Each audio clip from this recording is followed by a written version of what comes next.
Pernah nggak sih kamu merasa stuck? Kayak ada tembok besar di depanmu yang nggak bisa ditembus? Nah, dalam beberapa menit ke depan, kita bakal bongkar sebuah cetak biru, sebuah cara berpikir yang bisa mengubah tembok itu jadi tangga. Kita akan lihat gimana seorang juara sejati itu bukan cuma menghadapi masalah, tapi justru nyariin masalah. Yuk, kita mulai. Coba deh, renungin sebentar. Gimana kalau ternyata rasa takut sama hal-hal baru itu satu-satunya hal yang nahan kamu selama ini?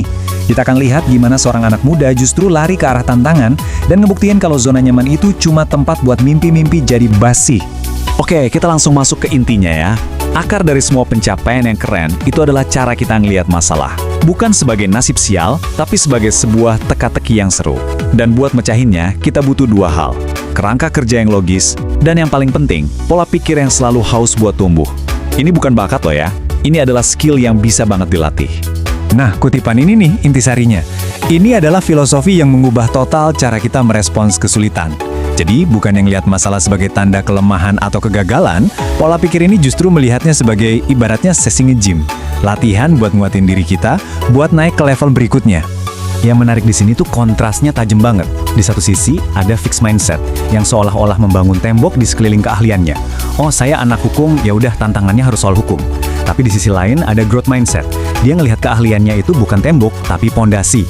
Pondasi buat bangun hal baru, entah itu belajar ekonomi, marketing, atau apapun tantangan yang datang. Fokusnya pun geser, dari yang tadinya gimana kalau gue gagal, jadi apa ya yang bisa gue pelajarin dari proses ini? Sekarang kita lihat gimana teori ini bekerja di dunia nyata. Coba bayangin, kamu mahasiswa hukum, jago banget di bidangmu. Terus tiba-tiba ada tawaran buat ikut kompetisi debat tingkat nasional. Topiknya, kebijakan keuangan. Ini kan beda banget ya, lawannya ratusan orang dari Fakultas Ekonomi dan Bisnis, taruhannya tinggi, dan keahlianmu kayaknya nggak nyambung. Kira-kira apa yang bakal kamu lakuin? Nah, ini dia langkah-langkah yang diambil. Pertama, dia terima tantangan itu. Bukan karena ngerasa paling jago, tapi justru karena dia sadar dia nggak tahu apa-apa. Kedua, dia geser tujuannya. Bukan lagi soal menang atau kalah, tapi soal proses belajar. Ini penting banget, soalnya ini menghilangkan tekanan dan justru bikin dia jadi penasaran. Selama sebulan penuh, dia riset gila-gilaan, baca jurnal, dan yang paling penting, kolaborasi. Dia nanya ke ahli, ke senior, ke dosen yang ngerti keuangan. Terakhir, pas presentasi, tujuannya bukan buat ngalahin lawan, tapi gimana suaranya sebagai anak muda bisa didengar sama para pengambil kebijakan. Dan hasilnya, wah, gila banget. Dengan menerapkan kerangka berpikir tadi, mahasiswa hukum ini bukan cuma bisa bersaing, dia justru keluar sebagai juara pertama dan dinobatkan jadi pembicara terbaik. Ini bukti nyata, kalau kita fokus ke proses dan pembelajaran, hasil yang luar biasa itu seringkali datang sebagai bonus. Oke, setelah kita bedah pola pikir internalnya, sekarang kita pindah ke bagaimana itu semua diproyeksikan ke dunia luar. Gimana caranya seorang yang tadinya cuma pengamat pendiam bisa membangun citra diri yang kuat dan jadi pusat perhatian? Jawabannya ada di personal branding yang strategis. Jadi, resep personal brandnya itu dibangun dari 4 bahan utama. Pertama, cerita yang autentik. Seorang pengamat yang tumbuh dari kesunyian. Kedua, bukti yang nggak bisa dibantah. Puluhan piala sebagai validasi. Ketiga, bumbu rahasianya. Jargon unik yang langsung nempel di kepala orang. Dan yang terakhir, konsistensi. Jargon itu diulang terus sampai jadi identitasnya. Nah, ini bagian yang seru banget. Jargon uniknya itu ternyata bukan hasil rapat strategi marketing yang rumit. Jargon itu lahir dari momen frustrasi yang jujur dan apa adanya. Waktu konten edukasinya sepi penonton, dia nanya ke dirinya sendiri, apa sih yang kurang? Pertanyaan jujur ini yang diungkapin blak-blakan justru malah jadi relevan dan bikin orang-orang tertarik. Dan dari situlah lahir jargon ganteng berprestasi. Kedengeran sombong? Mungkin sedikit, tapi disitulah letak jeniusnya. Ini slogan yang berani, sadar diri, dan jujur. Dia mengubah dua aset yang dia punya, penampilan dan prestasi, jadi sebuah identitas yang nggak mungkin diabaikan di tengah ramainya media sosial. Sekarang kita geser ke strategi karir. Setelah punya fondasi yang kuat di bidang hukum, kebanyakan orang mungkin bakal milih jalan yang aman, yang lurus-lurus saja. Tapi sosok ini beda. Dia memilih buat belok, mengubah jalur karirnya dari sebuah garis lurus jadi petualangan horizontal yang jauh lebih dinamis.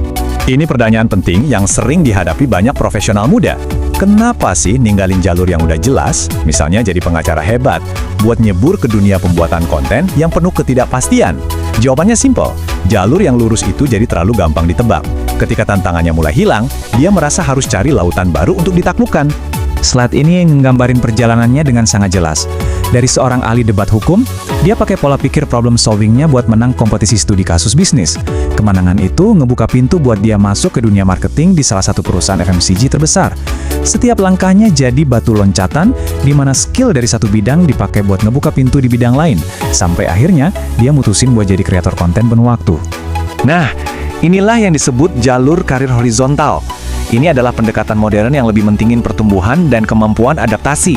Tujuannya bukan cuma buat naik jabatan di satu perusahaan, tapi buat membangun portofolio skill yang beragam di berbagai industri. Tujuan utamanya ya pengembangan diri yang nggak ada habisnya, biar kita selalu belajar dan tetap relevan. Baik, mari kita rangkum semuanya jadi sebuah cetak biru yang bisa langsung kamu pakai. Ini adalah ringkasan dari prinsip-prinsip utama yang udah kita bahas dari tadi. Semacam panduan buat pengembangan dirimu sendiri. Ini dia, cetak birumu. Simple dan bisa langsung diterapin. Pertama, adopsi growth mindset. Lihat tantangan bukan sebagai ancaman, tapi undangan untuk belajar. Kedua, pecahkan masalah pakai riset dan kolaborasi. Jangan sendirian. Ketiga, bangun personal brand dari ceritamu yang unik. Dan keempat, jelajahi karir secara horizontal. Jangan takut buat belok, karena disitulah pertumbuhan yang sesungguhnya terjadi. Poin pentingnya adalah ini. Kerangka berpikir ini bukan sesuatu yang eksklusif. Ini bukan hak istimewa yang cuma dimiliki segelintir orang. Ini adalah seperangkat alat mental dan strategis yang bisa dipelajari dan diterapkan oleh siapapun buat merancang jalan sukses versi mereka sendiri. Jadi, setelah melihat semua ini, pertanyaan terakhirnya balik lagi ke kamu. Dengan semua alat dan pola pikir ini di tanganmu, tantangan apa yang bakal kamu pilih buat ditaklukkan selanjutnya? Karena pada akhirnya, pertumbuhan sejati itu dimulai pas kita berani melangkah keluar dari apa yang sudah kita ketahui.